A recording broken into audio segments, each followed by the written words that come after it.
June is Men's Mental Health Month. A message delivered to you by Ubisoft. Oh boy. That's quite the vicious crotch kick of neglect right there. I mean, I know Ubisoft have just recently started their 100-day transformation committee, but that was quicker than I'd anticipated, as, of course, we know that June has often been associated with a bit of a different Pride Month for quite some time, although it too can certainly be linked, quite fittingly so, to mental health. But the amusing thing isn't just this little crotch kick here, but the fact that the countless other corporations as well, that year after year have bedecked their profiles and pride flags and rainbows of all shapes and sizes, are just not doing it anymore. Now, this is the second year in a row where Pride Month has come, and the corporations have simply declined to react. Now, some of them have put out little tweets, they have acknowledged things, and they've usually basically said, oh hey, by the way, would you like to purchase our overpriced rainbow goods?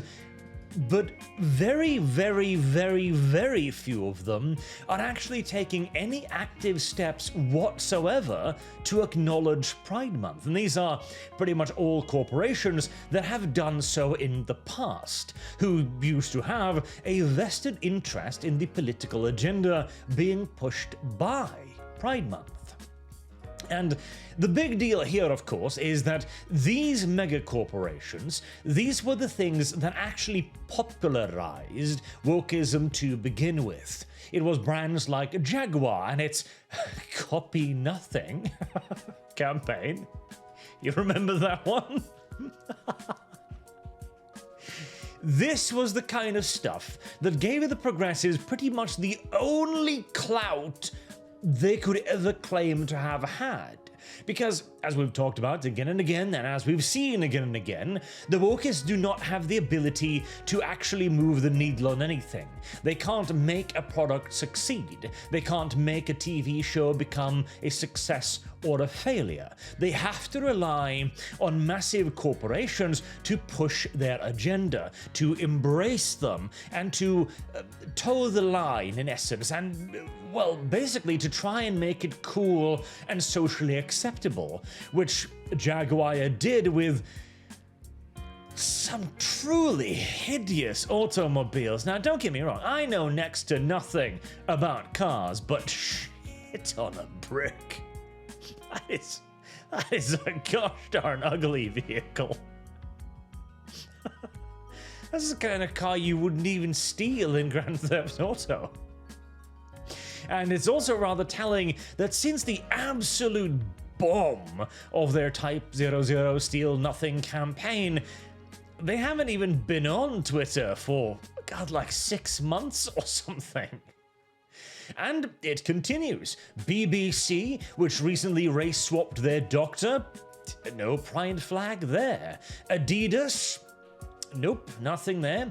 MTV, nothing there even. Discord, nothing. IBM, nothing. We've got to dig pretty deep to find anything. Riot Games, there we go. They didn't change their logo this year, but at the very least they have acknowledged Pride Month. At least they've gone like, hey, gay people, we know that your ability to stick winkies up other people's assholes is very important to you. So, why don't you purchase some overpriced merchandise? We'll have them in our eShops all month long, after which we will put them out in a parking lot and burn them as the unwanted refuse it is. And you've got MTV UK, which is the first one with an actual, like, the pride flag and everything, the racial one, in the logo. Okay, so we've got to get as regional as MTV United Kingdom to actually get a pride flag, do we? And I think that was pretty much the only one. I mean, you've got other Pride Month entries for like years ago that are popping up on the trending tab of Pride Month now, which is intriguing.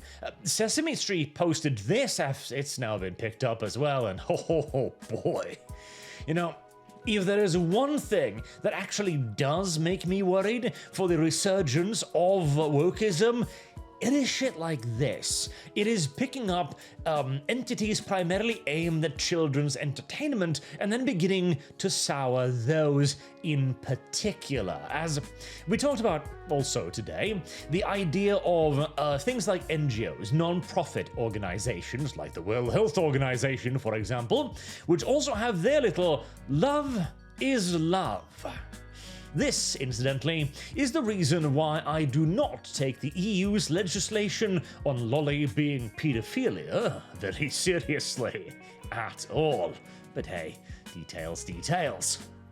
As the only reason you even have organizations like the previous one with the Black Vikings is because you've got corporations like this, or well, NGOs like this, who are willing to pour money into political activism, into spreading this cultural message. Without them, without grants, without these charitable donations, without these big companies shoveling money their way, nobody's going to do it. And even those who desperately want to will not have the backing of anything significant. You'll be relying on stuff like this, like Game Magazine, which is like, oh, I'm wishing all homophobes a very uncomfortable month.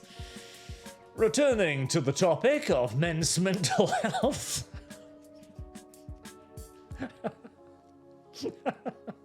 That's a valuable contribution there from Ubisoft, as there are indeed many who need it. And we do still have a fair few, like, higher profile ones. This one, New England Patriots, some sort of American hand egg team, I believe. And I love the top comment, by the way. Grok, who owns the New England Patriots, and what's his ethnicity?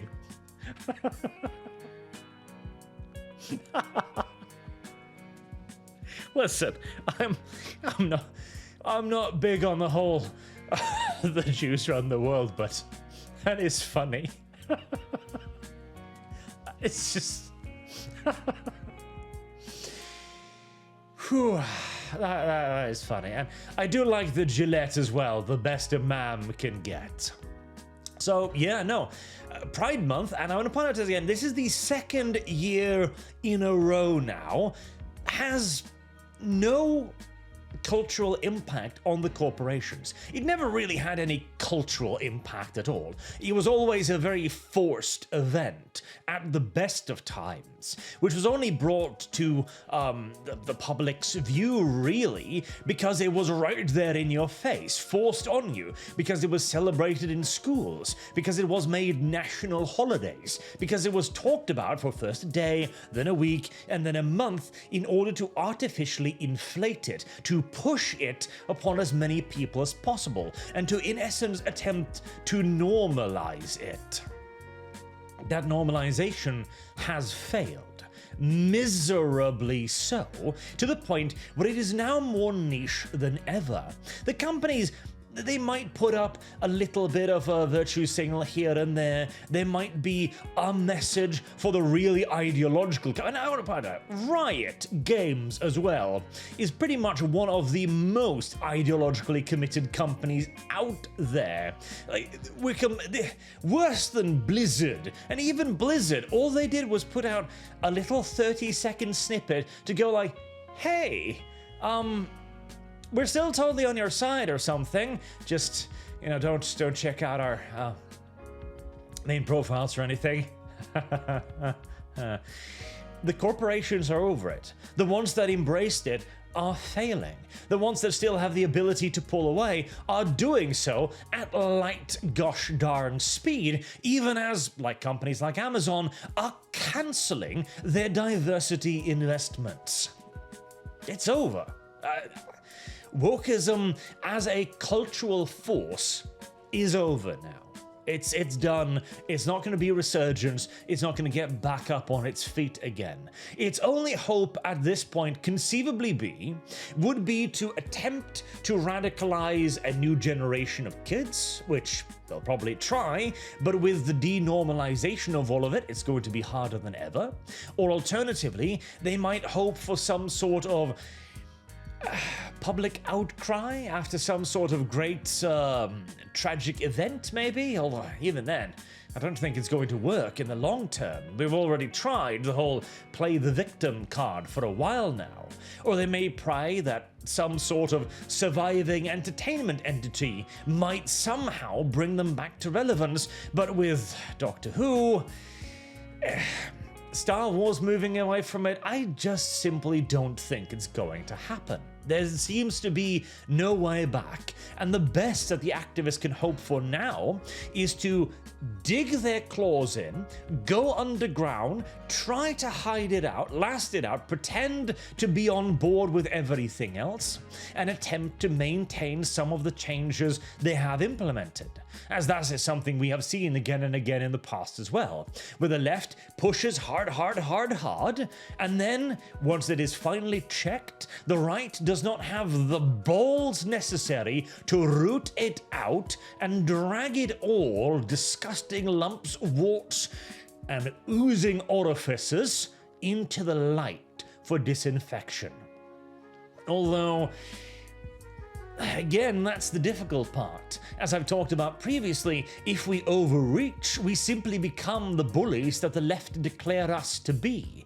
But if we do not take a firm grip of the cancer, it will simply just chill out for another 2, maybe even 3 decades, and then metastasize yet again.